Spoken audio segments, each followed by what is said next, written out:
Hello friends, कैसे हैं आप लोग।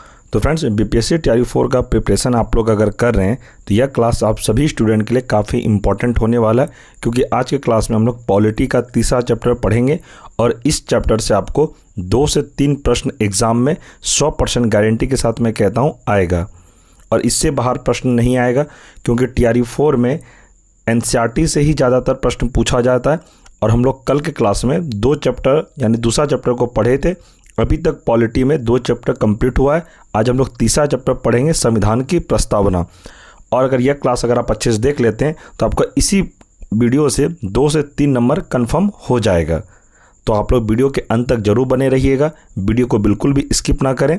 और फ्रेंड्स, अगर चैनल पर कोई नए हैं, चैनल को सब्सक्राइब कर दें और वीडियो को लाइक आप लोग अवश्य करें, क्योंकि यह क्लास काफ़ी इंपॉर्टेंट है टीआरई 4 के लिए। अगर कोई एस्टेट का प्रिपरेशन कर रहे उनके लिए भी यह क्लास काफ़ी इंपॉर्टेंट है। तो आप लोग ध्यान देके अच्छे से पढ़िए। और ये सभी क्लास के लिए इंपॉर्टेंट है, पीआरटी से पीजीटी तक कोई भी क्लास का आप लोग तैयारी कर रहे हैं तो सभी क्लास वालों के लिए यह संविधान की प्रस्तावना का जो मैं अभी क्लास करवाऊँगा इस सभी स्टूडेंट के लिए इंपॉर्टेंट है। तो चलिए शुरू करते हैं। और फ्रेंड्स, क्लास स्टार्ट करने से पहले आपको बता दूं, आप अगर आपने अभी तक 2 चैप्टर क्लास नहीं किया तो चैनल पर प्लेलिस्ट बना हुआ है, आप लोग 2 चैप्टर क्लास कर लीजिएगा और ये तीसरा चैप्टर है। चलिए शुरू करते हैं। पहला प्रश्न है, भारतीय संविधान के किस भाग को उसकी आत्मा की संज्ञा प्रदान की गई है?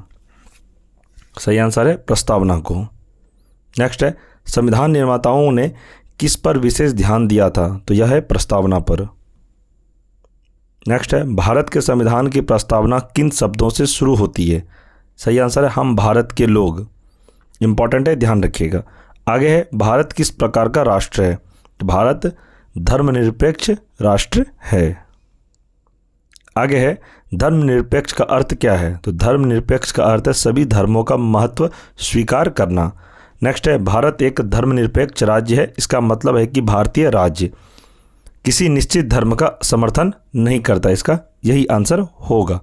आगे है, गणतंत्र राष्ट्र होता है, क्या होता है? तो राज्य जहां पर अध्यक्ष वंशानुगत रूप में न हो। नेक्स्ट है, भारतीय संविधान की प्रस्तावना में भारत को किस रूप में घोषित किया गया है?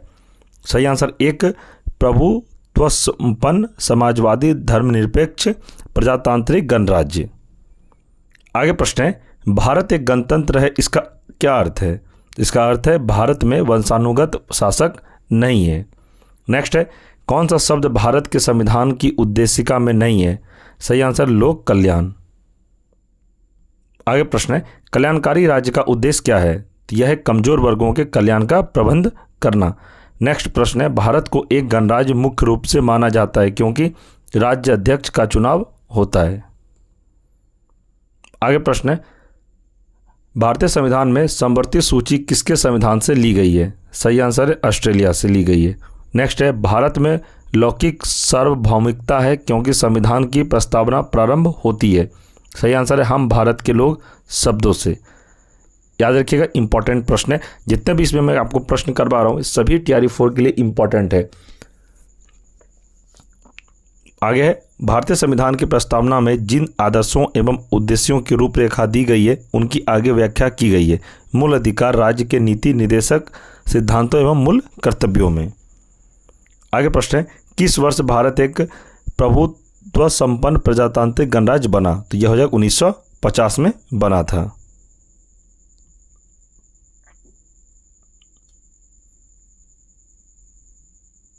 चलिए हम लोग इसका एमसीक्यू करते हैं कुछ। भारतीय गणतंत्र की 26 जनवरी 1950 को सही संवैधानिक वस्तुनिष्ठ क्या थी जब संविधान लागू किया गया? सही आंसर इसका हो जाएगा संपूर्ण प्रभुत्व संपन्न लोकतंत्रात्मक राज्य। आगे प्रश्न है, भारतीय संविधान की प्रस्तावना में पंथ निरपेक्ष शब्द जोड़ा गया। सही आंसर है 42वें संशोधन के द्वारा।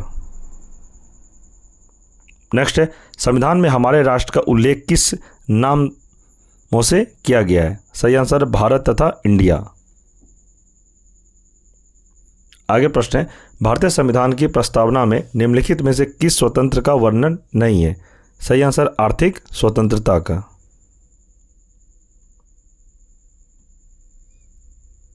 आगे प्रश्न है, भारतीय संविधान का कौन सा भाग संविधान की आत्मा कहलाता है? सही आंसर उद्देशिका कहलाता है।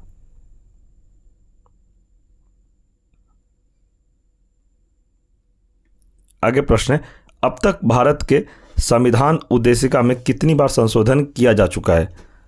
तो सही आंसर है 1 बार।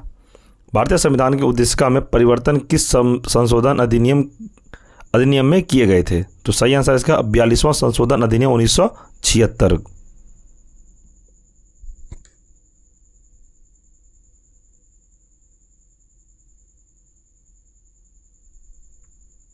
आगे प्रश्न है, भारतीय संविधान की प्रस्तावना में जिन आदर्शों एवं उद्देश्यों की रूपरेखा दी गई है उनकी व्याख्या कीजिए। इसका आंसर हो जाएगा ऑप्शन सी, मूल अधिकार राज्य के नीति निर्देशक सिद्धांतों एवं मौलिक कर्तव्यों के अध्याय में। आगे प्रश्न है, निम्नलिखित अधिकारों में कौन सा अधिकार अनुच्छेद 19(1)(d) को अनुच्छेद 21 से मिलाकर पढ़ने पर प्राप्त होता है? सही आंसर है ऑप्शन सी, एकांतता का अधिकार। नेक्स्ट है, संविधान के अंतर्गत मूल अधिकारों का संरक्षक कौन है? सही आंसर है सर्वोच्च न्यायालय। आगे प्रश्न है, भारतीय संविधान के अंतर्गत निम्नलिखित में से किसे मूल अधिकारों का संरक्षक समझा जाता है? सही आंसर है न्यायपालिका को। आगे प्रश्न है, निम्नलिखित में से किस एक अधिकार को डॉक्टर भीमराव अंबेडकर द्वारा संविधान की आत्मा कहा गया है? तो इसका आंसर हो जाएगा ऑप्शन डी, संवैधानिक उपचार का अधिकार।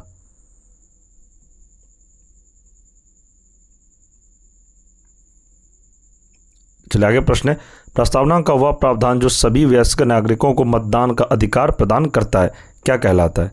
इसका आंसर है प्रजातंत्र। नेक्स्ट है, भारतीय संविधान के किस संशोधन द्वारा प्रस्तावना में 2 शब्द समाजवादी और धर्मनिरपेक्ष जोड़े गए थे? सही आंसर 42वां संशोधन से। नेक्स्ट है, भारतीय संविधान के किस भाग में स्पष्ट रूप से घोषणा की गई है कि भारत एक धर्मनिरपेक्ष राज्य है?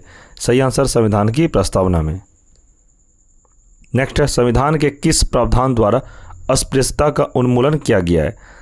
आप लोग सभी को पता होगा, यह अनुच्छेद 17 में। ऑप्शन सी इसका राइट आंसर हो जाएगा। आगे प्रश्न है, भारतीय संविधान का कौन सा अनुच्छेद अस्पृश्यता का उन्मूलन करता है और किसी भी रूप में इसके आचरण का विरोध करता है? अनुच्छेद 17। देख सकते हैं ये इंपॉर्टेंट, काफी बार कई एग्जाम में पूछा गया है। नेक्स्ट है, भारतीय संविधान का छुआछूत उन्मूलन से संबंधित अनुच्छेद है? तो अनुच्छेद 17। आगे प्रश्न है, भारतीय संविधान का कौन सा अनुच्छेद प्रेस की स्वतंत्रता को आश्वासित करता है? तो अनुच्छेद 19। नेक्स्ट है, भारत का संविधान स्पष्टतः प्रेस की आज़ादी की व्यवस्था नहीं करता किंतु यह आज़ादी अंतर्निहित है। अनुच्छेद किसमें? ऑप्शन ए हो जाएगा अनुच्छेद 19(1)(ओ) में।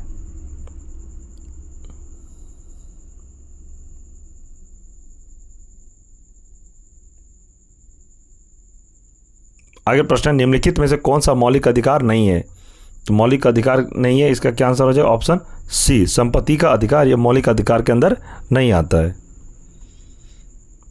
आगे प्रश्न है, निम्नलिखित में से कौन सा मूल अधिकार विदेशी नागरिकों को प्राप्त नहीं है? तो यह हो जाएगा ऑप्शन बी, अभिव्यक्ति की स्वतंत्रता का अधिकार। ये सिर्फ जो भारत के नागरिक हैं उन्हीं के लिए यह अधिकार दिया गया है संविधान में। नेक्स्ट है, भारतीय संविधान द्वारा प्रदत्त निम्न में से कौन सा अधिकार गैर नागरिकों को भी उपलब्ध है? तो संवैधानिक निराकरण का अधिकार। ऑप्शन डी इसका राइट आंसर हो जाएगा। आगे है, भारतीय संविधान के अनुच्छेद 25 में प्रयुक्त हिंदू शब्द किससे सम्मिलित नहीं करता? किसे सम्मिलित नहीं करता? इसका आंसर हो जाएगा ऑप्शन सी, पारसियों को। आगे प्रश्न है, संपत्ति के मौलिक अधिकार को कब समाप्त किया गया? तो ऑप्शन ए हो जाएगा 1978 में संविधान के 44वें संशोधन के द्वारा।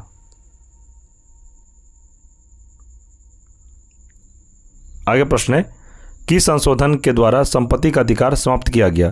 तो 44वां संविधान संशोधन के द्वारा संपत्ति का अधिकार को समाप्त किया गया था।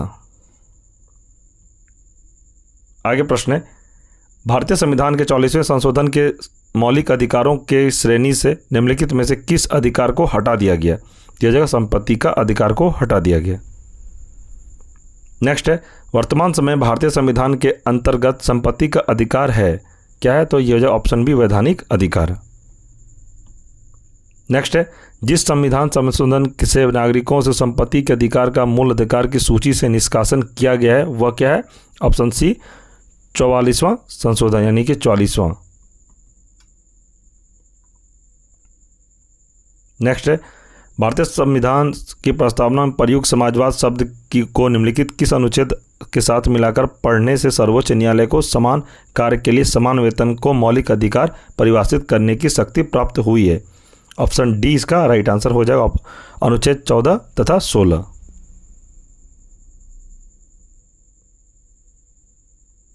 आगे प्रश्न है, बंधुआ मजदूर अधिनियम संसद ने पारित किया था कब, तो 1976 में। इंपॉर्टेंट है टीआरई 4 के लिए।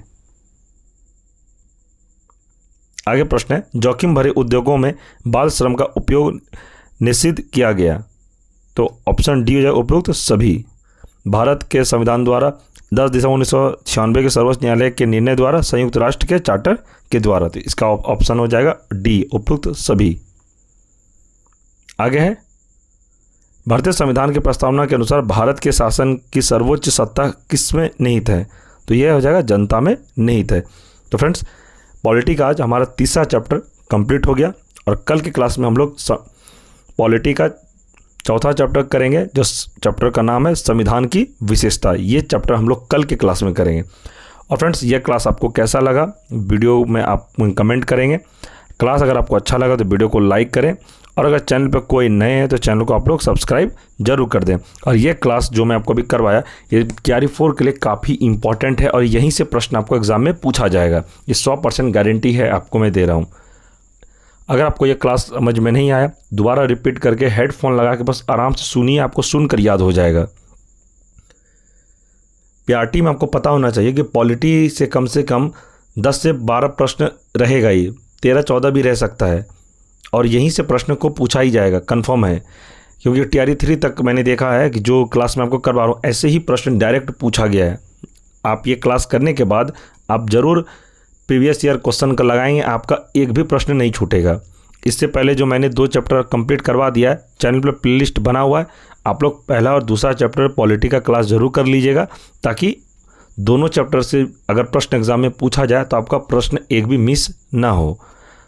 क्योंकि फ्रेंड, जब तक पॉलिटी अच्छे से नहीं पढ़िएगा तो ऐसा होगा ही नहीं कि आपका एग्ज़ाम में प्रश्न नहीं छूटेगा। अगर पढ़ लीजिएगा तो प्रश्न बिल्कुल भी नहीं छूटेगा। अगर अच्छे से नहीं पढ़े तो प्रश्न छूटने की काफ़ी संभावना रहता है। ठीक है फ्रेंड्स, और चैनल पर अगर कोई नए हैं, चैनल को सब्सक्राइब आप लोग जरूर कर दें। और टीआरई 4 का मैं क्लास कंटिन्यू आपको 3 सब्जेक्ट का प्रतिदिन करवा रहा हूँ। सुबह में आपका क्लास मॉडर्न हिस्ट्री का घटना चक्र क्लास चल रहा है, जो कोई अगर नहीं देखें, सुबह में मॉडर्न हिस्ट्री का घटना चक्र क्लास चल रहा है, आप लोग देख सकते हैं।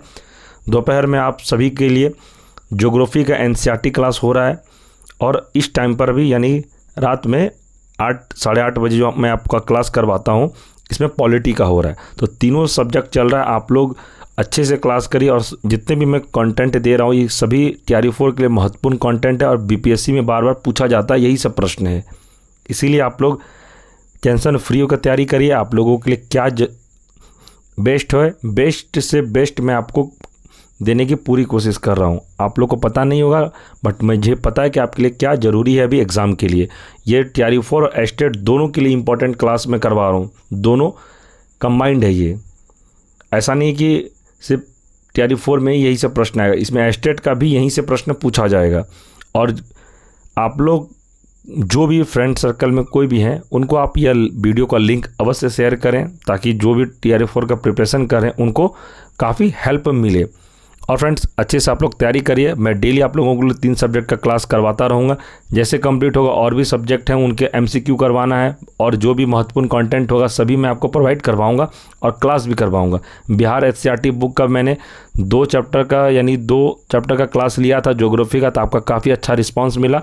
तो मैं वही देखना चाहता था कि अगर बिहार एचसीईआरटी बुक का अगर शॉर्ट नोट्स आपको पढ़वाया जाए तो आपका कैसा रिस्पॉन्स होगा। तो 2 वीडियो में आपने अच्छा रिस्पॉन्स दिखाया, उसका भी क्लास मैं बहुत जल्द कंटिन्यू करूंगा। तीसरा चैप्टर ज्योग्राफी से, और सारा सब्जेक्ट में करवा दूंगा। मॉडर्न हिस्ट्री है, फिजिक्स, साइंस, जो भी बिहार जो सरकारी स्कूल में बुक्स चलती है उनका आपको शॉर्ट नोट से एनसीईआरटी का मैं करवा दूंगा। टेंशन फ्री होके बस पढ़िए जो मैं अभी पढ़ा रहा हूँ।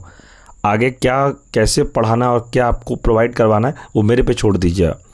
और इस क्लास का पीडीएफ नोट्स आपको टेलीग्राम ग्रुप में मिलेगा। जितने भी डेली क्लास हो रही है 3 सब्जेक्ट का, सभी का क्लास होने के बाद आपको पीडीएफ नोट टेलीग्राम ग्रुप में प्रोवाइड करवाया जाता है। जो कोई टेलीग्राम ग्रुप को ऐड नहीं हुए हैं अभी, टेलीग्राम ग्रुप का लिंक इस वीडियो के डिस्क्रिप्शन में दे दिया गया है। आप लोग टेलीग्राम ग्रुप को ज्वाइन जरूर कर लें। और टीआरई 4 संबंधित जो भी अपडेट आएगा सबसे पहले आपको टेलीग्राम ग्रुप में ही दिया जाता है। और जितने भी अभी तक क्लास हुई है सभी का पीडीएफ नोट्स आपको टेलीग्राम ग्रुप में ही मिलेगा। तो आप सभी स्टूडेंट टेलीग्राम ग्रुप को जरूर ज्वाइन कर लें।